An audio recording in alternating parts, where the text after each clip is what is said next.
So how much Tagalog are we going to speak in this conversation? Are we just going to do this all in Tagalog? What are we doing? We can do Tagalog, we can do English, we can do Taglish. Kung anong gusto mo, sige. Taglish. We're going to do this Taglish Taglish. because how many people, I mean, and just so you know, this is only my third Instagram live thing.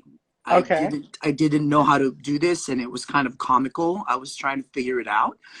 So, okay, people are joining us. Oh, we have like 147. Oh, that's not bad. Okay. Okay, Come na, through, this is people. not bad. Galing.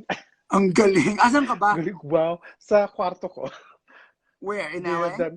In LA, you know, my boyfriend and I just bought a home. And yeah, so we're like, you know, living the domestic bliss. What did you cook today? Did you cook anything? I didn't, not today because I was running errands, but yesterday I made chicken salad for sandwich. Oh, I just realized, by the way, that we're alive and I'm supposed to do like an actual intro. So, Oh, okay. okay. Okay. Everybody who's joining us, thank you so much for joining us here on Instagram Live. We have, as you can tell, a really special guest with us. And of course, you probably saw Crazy Rich Asians because everybody did. And I'm sure you've been watching Superstore. And I'm sure you all saw that New York Times. I thought that New York Times article, by the way, was brilliant. Yeah. I thought it really captured the spirit of the show. And then tomorrow night is the last episode, right? Finale. What time? Series finale. Thursdays, 8 o'clock, 7 Central only on NBC. So everybody please watch that. And what I love is Nicos Santos has the most Filipino name in all of TV. What is it? Mateo Fernando Aquino Liwanag. Yes. Can you say that again? Say that again. Mateo Fernando Aquino Liwanag. I thank you. So again, like the story though that you've been playing has been what? Inspiring, relatable, and really unique, right? I was saying this, like, I don't know how many recurring roles there have been as an undocumented character for this many seasons. I can't really think of any other ones, right? Like, yeah, I mean, it's, you know, I mean, certainly there's been portrayals of undocumented people on television, but I think, and people feel free to correct me if I'm wrong, but as far as like a series regular on a show, you know, I may be one of the lucky few who have had that privilege to do that. Which means that the role has been an incredibly groundbreaking one. And anybody who's watching this, you know, Define American has been really at the forefront of making sure that when you have undocumented characters on television and film, right, that we have been helping a lot with that. And really shout out to our team for doing that. We've worked on I think more than 100 shows now, 100 shows and films. So there's a donate button. So if you want to donate to support what we do, please do that.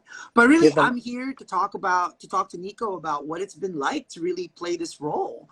And you should know this, and you should know this, and you already know this, but Mateo is practically like a family member to Define America. And pamilya na yan, di ba? Pamilya talaga. So yeah. what has it been like? I know this is a really basic question, but I just have to ask. What has it been like to play this role for 6 seasons? It's been incredible. I mean, like, that is, you know, it's I keep saying this in every interview that I do. Like, I just can't believe that I've been able to sort of have a career and be able to portray a character that's so close to who I am in real life. You know, when I entered the entertainment industry, a lot of the parts that I was going out for was every other Asian part but Filipino. And to be able to portray an actual Filipino character from the Philippines who speaks the language, you know, is and queer as well, and have a completely full and robust life, has been incredible. I just I don't know, like I don't know what I did in a previous life to sort of to deserve such an opportunity. Actually, let me just follow up, because today is a really historic day because you and I are talking. No, not really. Today is a historic day because today Rob Bonta became the first Filipino. Rob, who's been a friend of mine for like a decade now. So if Rob's watching, hey Rob. Rob Bonta just became the first Filipino Attorney General in the history of the great state of California, which is home to the largest, not only the largest Filipino American population, but the largest AAPI population. So Yeah. let me ask you, given that, you know, Philippines is a country altogether around the world, we're like what, 110 million people? Why are Filipino roles so invisible in Hollywood? You know, I think it's partly because we maybe assimilate to the culture, to the American culture very easily. You know, we have, the Philippines has had a very, uh, you know, interesting relationship with the United States. I think it's a love-hate relationship that they have with the between the United States and the Philippines. But, you know, for the most part, you know, like Filipinos who, you know, like I certainly, when I grew up in the Philippines, I was very exposed to American culture. You know, Yeah. when we moved here, it was a rough move because it was a very, you know, such a change, but I found it very easy to sort of assimilate to Mm. become American, because of my exposure to American culture. And, you know, and we are sort of like a mainly an English speaking country as well. So like there was an easy entry for us to sort of just be in American society. Yeah. And so it's this thing where everybody knows a Filipino, but you hardly see them because we're kind of like stealth in that way, right? Well, I mean, again, I mean, I think the phrase that I use is like visibly invisible. Like everybody knows we're Yeah, here. I mean, you can't yeah, swing a purse in LA and not hit someone who's Filipino. right, Same exactly. here in the Bay Area where I am Yeah, at, right? Like there's 1.5 million of us, and those are just the documented Filipinos, FYI. right. So Mateo and me, Jose, like I'm Yeah, not even sure we're counted as 1.5 million. But now I have to ask you this question, like, you know, your story and the character, and I think because it's so funny, the character is human. You know what I mean? It's a yeah. real three-dimensional character. I'm just curious, have you ever felt kind of the impact of what it was like and what has been like to play this role that is undocumented on primetime television? Like, do you hear from people? Like, what has that been like? I constantly, it's, you know, for the most part, like I sort of just like I go about my business, and I'm just like I feel very grateful and lucky to have a job as an actor, to be a working actor at this level. You know, because I struggled and you know did the hustle for so long. So like all of the outside stuff about how it's affecting other people, about all the representation stuff, like sometimes like I don't even, you know, pay attention to it, Mm, until I get all of these messages, and I'll, you know, I'll be going through my messages sometimes, and I forget sometimes the impact that it does have, and how it's sort of affected people very, very deeply, and how moved they are, not only by seeing somebody who's undocumented, yeah. but you know, just you know, what I love about portraying Mateo is just the intersectionality of his identities. He's undocumented, he's Filipino, he's an immigrant, he's queer, and we were able to tell such amazing stories because all of those things resided in one person, and we were able to sort of just share a wealth of stories with people, and it has been incredible. People have been messaging me just saying, you know, I'm undocumented, my lolo or titas or whatever, or my partner's undocumented, and you know, Yeah. I actually had one person, um, I who was like working, you know, in a mall, and he stopped me and was just like, my partner is undocumented, and what you and the conversations that you and Jeff were having are the Yeah. exact same conversations that, you know, like I've had with my partner. And you know, like when people say it's just so great to be seen, like I never realized really what those words mean until I talked to I gotta someone. tell you though, like I still hear from people whenever the show is on, or just, you know, I was at a Goldilocks. This is how Filipino I am. I go to Goldilocks. So I was Wow, at a okay. Goldilocks, I think in Daly City, and this woman next to me was like, "Hey, are you the TNT?" And I'm like, TNT in our culture is tago ng tago, Then which means tago. hiding and hiding, right? Literally. Yeah. And she was like, "Uy, uy, uy," another Filipino.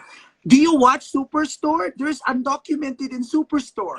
And I'm like, "Oh, I actually know him." And I was like, by the way, two things. I was just watching the comments. I love that somebody actually said that watching the show and watching you inspired them to be an immigration lawyer. Oh, wow.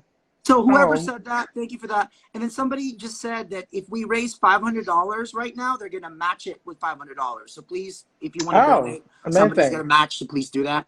So okay, so Okay. now I have to ask you, how do you feel about Superstore and this role, Mateo, coming to an end? Oh my What God, does that feel like? it's so bittersweet. You know, like certainly we didn't know that the show was ending, this year. Um, I think, the finale is tomorrow. Originally, we were supposed to have 18 episodes for season 6, Mm. and it was reduced to 15. So I think, if we had even just the 3 extra episodes for season 6 or another season, there were so many more stories to tell. And there's like, they brought up like Mateo, like possibly being engaged, and like, we would love to explore that, and maybe possibly even like have a gay wedding like on the show, but because of the constraints of how much time we had, we couldn't explore those. So it's a little, it's definitely, it's sad. This was like the longest job I've ever had. I grew so much as a person, as an artist. Like this was a life changing moment for me, and so much of my growth as an artist, as a person, has been a direct result of this show. So I'm gonna really miss it. It has not sunk in. Like I've been sort of in and out of like, sadness and eating my feelings a lot. Um, but yeah, it hasn't sunk in yet. I think I'm still sort of recovering from how tired I am from shooting the final episode. Well, I don't, not that you need to share any spoilers, but are you happy with the way Mateo's story ends in the season finale tomorrow night? Um, yes, I am. There was a big conversation that um, it was always like this discussion of, listen, we're on a television show, so easily they could have like waved a magic wand and just created a story. It's like, oh, there's a law that's been passed, and now, like there's a path for citizenship, and they passed it yesterday, and you qualify, and now you're a citizen. They could easily have done that and taken the easy way out, and given Mateo um, that citizenship that he has been dreaming of. But I think that would be such a disservice to to Mateo and to all the undocumented people out there who see him as sort of as this public, he is this public figure for the undocumented community. So they really wanted to have a satisfying ending that wouldn't rely on just a magic wand to fix everything. It has to stay true to Well, what Mateo's been going through and what millions of undocumented people go through each and every day. well, I have to say, this is where we're really thankful for the writers of the show, for Justin Spitzer, for example, right? Like, Mm-hmm. for really sticking to the realism, right? That you Mm-hmm. don't want to just use a magic wand and say, "Oop, you got papers now," because Yeah. people like me who are watching are like, "Wait, it doesn't work that way." But this is where our work at Divine American is really important in that regard, like making sure that storytellers get to tell realistic stories, right? That are Yeah. grounded in people's real stories. So, Yeah. well, I have to say, by the way, you were just talking about filming. So, how did COVID change filming? Oh Lord, it changed it so much. It just everything became slower. We're really, I think our production crew did an amazing, incredible job of like adhering to COVID protocols and safety protocols and making sure that like to be able to give the public 15 episodes of television in a Yeah, global pandemic was truly a feat. And the fact that we never got shut down once that entire time that's is incredible. also amazing. Like I think like we're one of like 2 shows at Universal that didn't get shut down because of the pandemic, and that's just a testament to the dedication of the Superstore family that we have. Everything just took a little bit longer. The biggest change, honestly, was that because of the new COVID protocols, they wouldn't allow outside catering Oh, to the set. So we literally went from eating every hour on the hour, hot breakfast, and then a snack served like 3 hours later, food trucks every Friday, amazing food. And we've gone from that to, like whatever crappy box lunch they gave us, and it was so depressing because we all love food. We're all, and especially I'm Filipino. I think we're all foodies at heart. Yep. So I was just like, I can't believe that, like, because we used to have Filipino food, like every other Friday we would have Filipino food on set, and that was gone, and it really hurts my soul. So that was what, as you said, like the big shift. Well, I have to ask, by the way, and I've been curious about this watching you portray this role, but what have you learned about yourself while playing Mateo? Well, as a comedian, I think Superstore was such like being on the show and acting on the show and acting alongside Yeah. like some of the greatest, like like Mark McKinney is like, Yeah. for those of you who don't know who he is, like you need to know who he really is. He is like a comedy legend.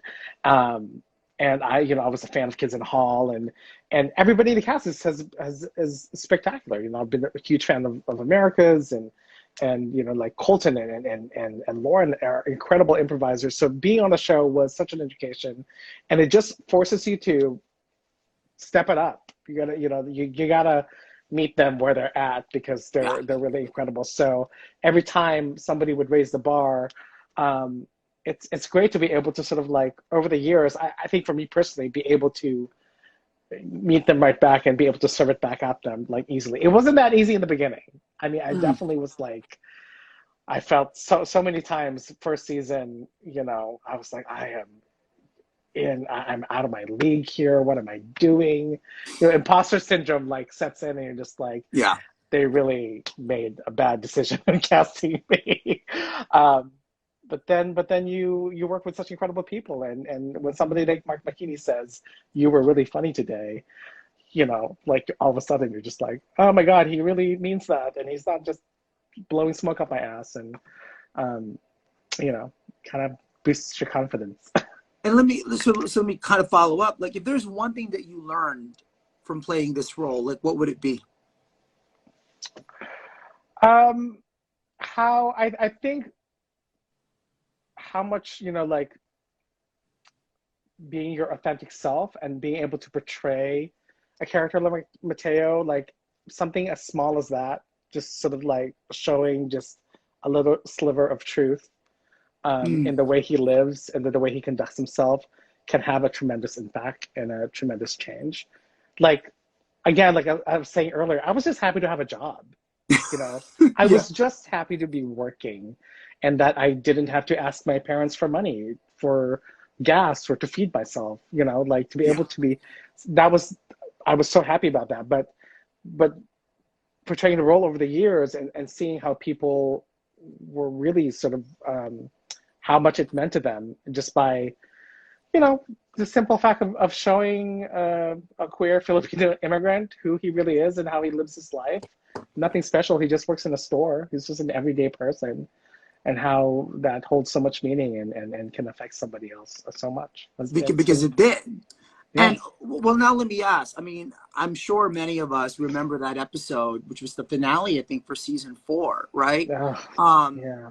Of you actually that ice raid episode, and then we see your character Mateo in handcuffs. And so I'm just curious, like that episode in particular, but kind of any other moments playing this role that was just emotionally difficult for you, or episodes that really resonated with you? Well, that was probably the most like emotional, obviously, like out of all the episodes we've done. There were a couple of moments in that episode.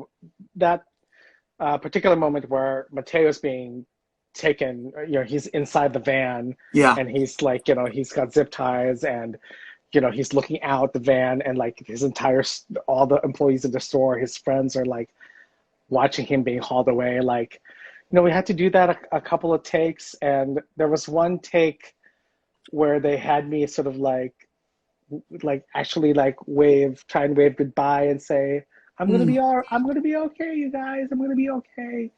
And that was like, everybody was just like, But the final episode, like the last scene that we filmed, it was really hard to film, obviously, for like because we were ending the show. Yeah. But I was so like emotional about it, which was great because like Mateo needed to have an emotional moment in that scene, but it came to the point where Ruben Fleischer, one of our EPs and was directing the show, that episode, kind of like went to me in between takes. Was like, okay, now for this take, can you just sort of not sob as much, like just keep your emotions in check for this one? I was like, oh, I'll try. I'm gonna try. We'll see. But I was a mess, honey. Such a mess.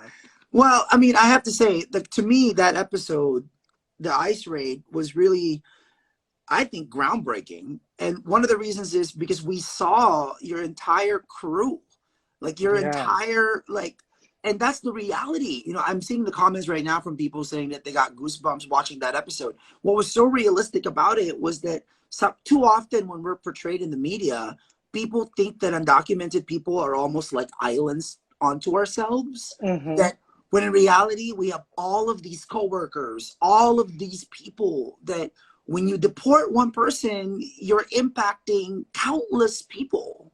Right. Yeah. And to see that kind of drama play out in this way that's real, even though this is a comedy show, to me was really groundbreaking. I have to say. I mean, yes, I agree. And thank you for such kind words about our show. I also love the fact that that particular episode, for as heavy as the topic that we tackled, it was funny. It was funny. Like, I still like cackle every time I see that scene where Ice like comes to the store and Mateo like all of a sudden bolts, and then Cheyenne is like, wait, you forgot your ice cream. Like, I still cackle at that moment. I think that's what our show does best. It's like we really are able to inject some much needed humor in such dark situations and topics sometimes. Well, I mean, I look at Define American. By the way, we just raised 500. That's amazing. So thank you. Keep going. I think someone's matching too. So just keep going. But I have to say though, like at Define American, we believe in comedy. We actually have had comedy nights where we have immigrants, in front of audiences, just use comedy. Because for me, humor is at the heart of so much. Like if I can't laugh about being undocumented, like it would be over. I mean, it's so important to like be able to laugh about it and like see the humor and really how tragic sometimes the situation is. Absolutely. I am of the mindset that like, yes, I completely agree with you. But like for me, like everything can be funny. You have to find the funny and literally like in the darkest of situations. There is something that's super, super funny about it. Like, it doesn't have to be about the situation itself, but there are moments that surround the situation, circumstances that surround the situation that are funny. And you have to find those moments or else you're going to drown in sorrow. It's just like, you can't live your life that way. So, okay, now I have to ask, having talked about that episode, were there other kind of favorite episodes in the 6 seasons of the show that you want to lift up? Especially because we have so many people watching us, by the way, who seem to be like real loyal fans of the show. So any other favorite episodes? A lot of my favorites are from earlier seasons. Like season 1, there was like Shots and Salsa, which is super early on. Was one of my faves. All Nighter, where we got stuck in the store. That was born out of like when we were shooting the pilot. We were doing a night shoot and we were up, we shot from 7 p.m. to 7 a.m.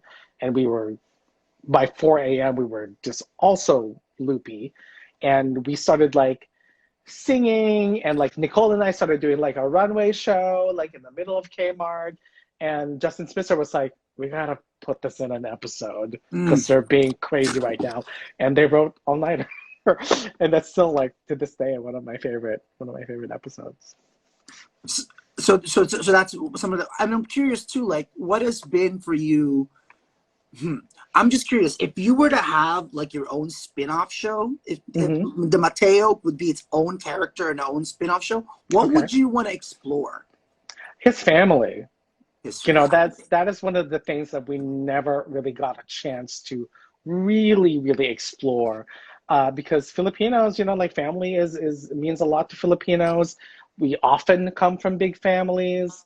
Um, Yeah, you know, yeah, 99.9% of us like come from big families. We have 8 million cousins and all that. And I want to, 34 for me, yeah, 34. right. How about you? But oh my God, I can't even. At least, yeah, 40, I would say. I would say, yeah. Um, but I wanted to explore that. You know, I wanted to explore that large Filipino dynamic, also to sort of showcase like all the different types of Filipinos that Yeah, you have all in the your different family. types of Filipinos. You I know, would have, by the way, wait a second. Now that we're talking about this, in case an executive is watching, like who would play your mom and dad? oh my gosh. See, this is the thing that we ran into Yeah, with casting is that it was hard. Like it was hard to cast. There are really only a handful of working Filipino actors out there. And you know, that's already a small pool to choose from. And then you have to narrow the pool to like, we need somebody who can speak the language or understands the language. We need yeah, somebody who can be you know, be the age of a Lola.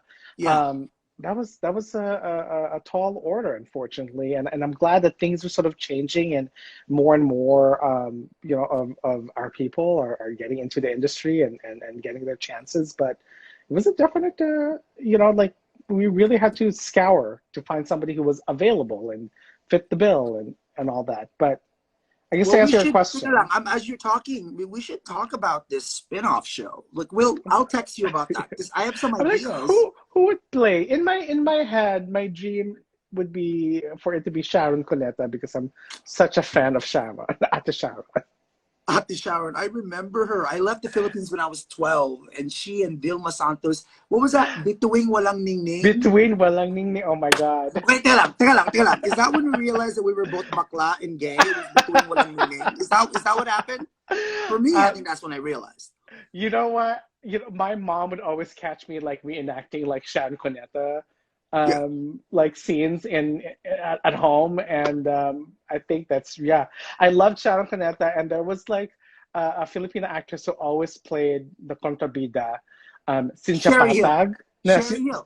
Cynthia Patag. Oh, Shinty Remember? Patag. Yes, yes, Yeah, yes. she's a Patag. Like, It's hilarious. oh my God, like I was like obsessed with it. I definitely was like, I think I'm gay because I want But to be like Ate Sharon and Cynthia Patag. okay, we might have to do an Instagram live just talking about Filipino culture and Filipino actors and but we'll do that. But now I have to ask you, just and I'm sorry that I'm gonna get a little serious here, but I think we have to.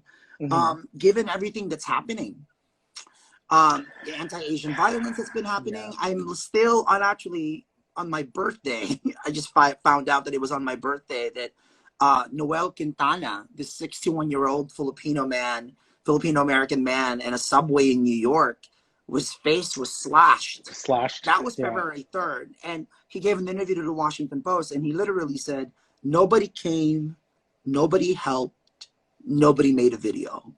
Today, a few hours before this chat happened, I literally sent a text to my cousins and Hmm. my nieces and nephews, some of them are watching, because there was an Instagram going on, and it literally said, there is a slap an Asian challenge going around in the Bay. A group of 5 or more kids are going on public transportation and slapping Asians. Please have your friends and family be aware. This is not a joke. This is in the Bay? This is in the Bay. And I'm thinking to What? myself, if somebody slapped me on BART, I know karate, but then again, I'm undocumented. If I hit somebody, would I get in trouble? I don't know. So I'm just, let me just ask you, what has this been like the past few days after what happened in Atlanta, after that story of, Kuya Noel getting slashed in the face in the subway? How have you been processing this? Honestly, you know, and I've mentioned this in a couple of interviews that I had today. You know, I've been a little ashamed, but it's been very paralyzing. It's Yeah. been I find myself freezing about it. It's been a rough year. You know, I'm not trying to make excuses, but it's been a rough year. You know, I've had as with everybody, everybody's dealt with such tremendous loss. Yep. Personally, I've lost like 4 people in my life last year. Yeah. You know, so it's been a lot of loss. And then, you know, just to top it off with everything that's been happening, you know, with the election, and then you had like the BLM like reckoning that we had earlier, and now we're dealing with all this AAPI hate and harassment and violence. It's a lot. And I always like, you know, like privately, like, you know, obviously, like, you know, I'm keeping in touch with my older relatives and my family, and making sure that everybody's safe. But when you're a public figure and you're one of the few people that are, you know, visible, you know, in the community, like they often just like look to you to like what to say. And I'm like, you know, like I don't have the words. I'm not, you know, I find myself freezing, and I don't know what to say. I don't know what to do. I don't know how to take action in a bigger way. And some people are just so much better than that. I mean, you in particular are so good about, you know, getting the community and making sure that we're being heard and all that. And you know, I'm trying to be better about sort of stepping into that, because I find it very difficult. It's one of the more difficult parts of being a public person. I have to say, by the way, we have right now joining this chat is Anthony Ocampo. You have to check out his book, The Latinos of Asia. And he just said, Anthony, you deserve this space to care for yourself and create space for your grief. Absolutely. I do it by baking. Believe it or not. I've been making so many cookies. So, yeah. So I'm doing that. But I do believe, Anthony, you're right. Like, I think making that space, and look, like, I actually think this idea of what's public and what's private is so important, because there are some things that should be kept private. And there are some things when you share something, I always ask myself, why am I sharing this? Right? Yeah. Like, why, given everything that's happening, why am I sharing this? But I think in general, this has been a really, really hard time. I think I feel as if the past few days, it feels like a real moment. It feels like we are not only turning a new chapter, but it feels like a whole new book in the history of Asian Americans is happening. I have to say, I was just, before we got on, this copy arrived today, Filipinos in Stockton. By Dawn Malabon. Please check her out. Unfortunately, she passed away. She's one of our leading academics. You know, Stockton is really important in Filipino history, because back in the 30s, there were actually signs in hotel rooms in Stockton, California, that said positively no Filipinos allowed. Incredible. I mean, I'm just like, wait, don't they like lumpia and ube? And like, are they out of their minds? I have seen that picture. I didn't realize it was from Stockton, California. It was from Stockton. My best friend lives in Stockton, California. I should be like, yeah. You know, there's a Little Manila. Actually, my cousin Gladys, who's like my sister, lives in Stockton. So I think like owning our history, like the fact that Filipinos have been in this country before there was a United States of America, right? The first sighting of Filipinos in 1587. So I think knowing our history, embracing our history, and being proud about being Filipino and American, I think is really important. Well, wait a second. This conversation is going. Questions. If you have questions, please send them now. And by the way, thank you so much for everybody who's donated.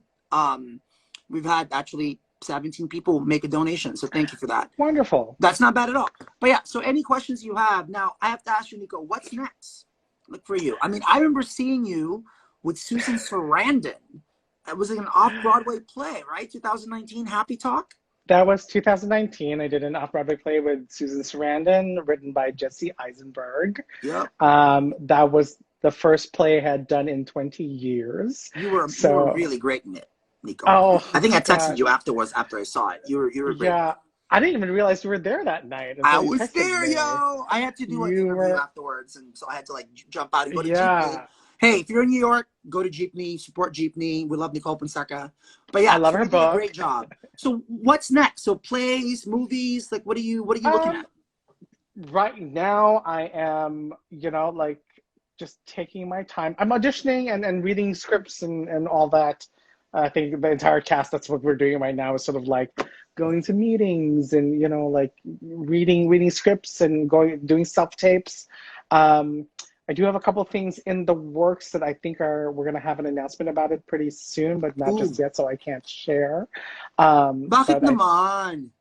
It's under wraps pa rin eh. So under wraps pa. So once it's allowed to be shared, I will let you know. Okay, that was Taglish, by the way. By the way, one of the leading figures of the immigrant rights movement, Gabby Pacheco, is joining us. She just donated. Thank you, Gabby. Gabby Pacheco literally walked with 3 other people from Miami to DC in 2010 to fight for the DREAM Act. So, Gabby, I love you. Thank you for being here with us. So that's great to know. I'm so happy to know, though, that I just think your character and you as an actor, you have really opened doors, right? And now I think people look at Filipino actors and actresses in a different way. I mean, is that why, for example, Crazy Rich Asians happened? Were you cast on that show because of the success of Superstore? I think, from what I remember, John, I had opened for Ali Wong. Ali Wong is a dear friend of mine. We started we started in the Bay Area together doing comedy, hustling in those open mics together. So it's really wonderful to see her, just the biggest success that she is. But I had opened, she did some shows here at the Ace in Los Angeles, and she was like, you wanna do a set for me tonight? And I did. And I think John Chu was there in the audience and saw me. Because Ali was also the person who was like, have you read Crazy Rich Asians? There's a part, they're making into a movie. There's a part named Oliver that you would be perfect for. And she also had mentioned my name to John because I think they had a meeting or something. And she told him about me. And so it just happened, by chance I was there that night and that he was there and he saw me, and that's kind of how I got the in. I still had to audition for it. And eventually, I auditioned for it, and then actually they told me I didn't get it. And then I was like, oh, well, that sucks. I thought my audition was great. It was the only time I had actually, one of the very few times I had walked away from an audition, any audition that you walk away from as an actor where you don't think you're garbage and you don't want to kill yourself is a good audition. Yes. So when you walk away from the audition, be like, you know what, that was okay. That's great. And that was one of the few auditions I was like, I think I did a good job. And then a couple of weeks later, they were like, yeah, you're not moving forward. And I was so bummed about it. But then they called me a week after that and was like, hang tight, scratch that. You're back in the running. And just wait. And then literally 2 days later, they're like, is your passport ready? You're flying to Malaysia. And I think what had happened was they worked with a draft where they took out Oliver from the movie, and that's why they were like, bye-bye. And then they put him back in, and thank God they did.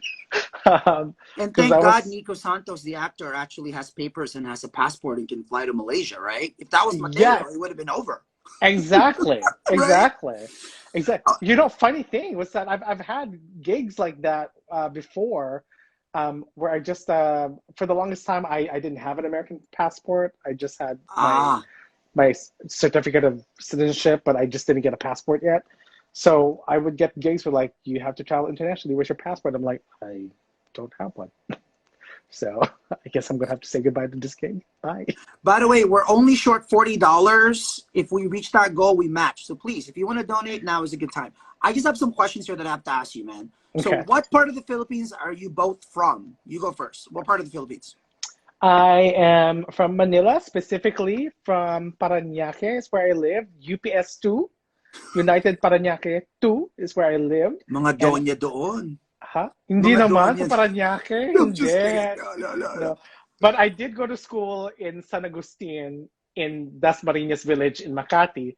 Yon, maraming donya. That's the Soho. That's the Soho of Manila, That's my Makati. yeah. That's like Beverly Hills. That's Beverly Marinas Hills. There you Village. go. Yeah. So I'm from Pasig in Manila, but I grew up in Zambales, which is a province in kind of the northern part. Oh, another question. What are your favorite Filipino foods? You go. Kare-kare, dinuguan. Ay, putang Those are ina. my kare-kare, dinuguan. And oh, I also love crispy binagoongan. I want now. And Oh my anything ube. god. Anything Anything ube. ube. Anything Anything ube. ube. Anything ube. Thank God I'm in the Yeah. Bay Area where there's actually like ube popsicles and shit. Oh my So, oh, God. sorry, I just cussed. Yeah. Okay. And, yeah. So ube for me, my lola's Ube. kare-kare. My lola makes the best kare-kare with a lot of peanut sauce. So we love that. Yeah. Okay. Another I question. have I have to shout out real quick about the ube. Tatang in North Hollywood is this amazing Ooh. Filipino restaurant. Amazing food, but they also have this amazing ube halaya ice cream. And Cafe 86, they have multiple locations all over here in Southern California. This one in Vegas. They make amazing ube treats that I love.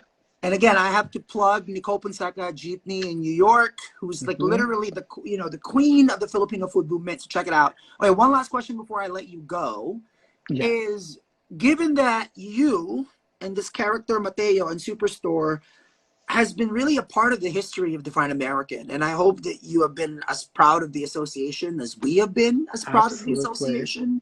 Talaga ha, salamat talaga. I Of love that course. this undocumented, gay, fierce Filipino character is a part of our organization. So I have to ask you this question. How do you define American? Well, that's the great thing. I think American is such anybody who's here is American. And that's the beauty of it, is that it doesn't have to prescribe to one single thing. If you're in this country and you are, doing your thing and contributing and like creating and contributing to the greatness of, because I do believe this country is great. I mean, I wouldn't be living here for as many Hmm. effed up things this country does, and there obviously are things that this country could be doing better. This country is great, and it's so sad to see, it's from here where you're like, it could be so much better, Yeah. right? Yeah. It Yeah. could Yeah. be Yeah. so much better. And I think that's the America that we all want to strive for, right?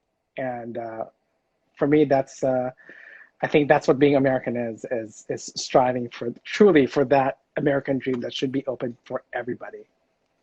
I have to say, by the way, my cousin, everybody in my family is so excited that I'm talking to you. My cousin Christiane, who's watching right now, literally texted me, "Are you really speaking to Mateo?" I'm like, "Yes, I'm speaking to Mateo." So I really want to thank you, Nico, for taking the time to talk to us. But more importantly, thank you for bringing this most singular character really to life, right?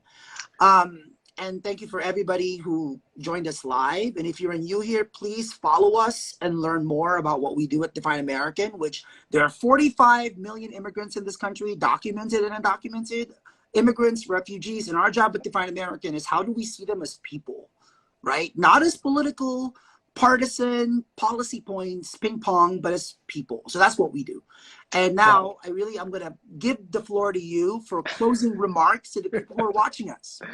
Well, again, I just want to say to thank you and your organization as well. We certainly wouldn't have been able to tell the stories that we wanted to tell in Superstore without the help of our organization. A lot of times, as people of color, as queer people, we are the tokens whenever we walk into any work situation.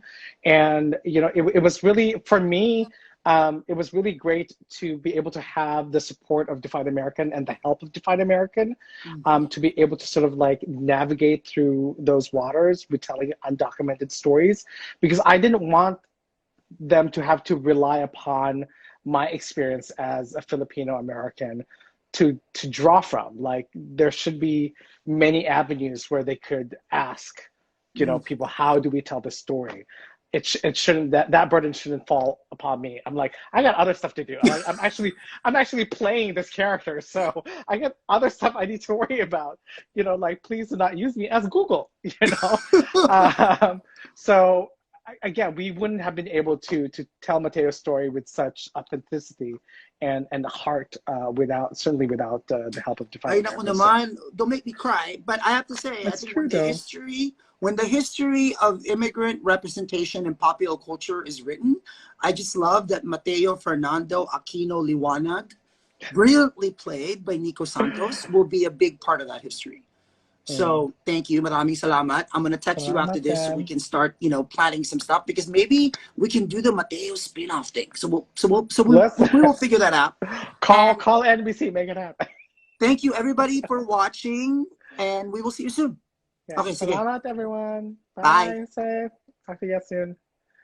Wait, how do I get out of this? Hold on. Hindi ko nga alam eh. Putang ina. Wait, itong X. Sige, ito. Sige. Okay.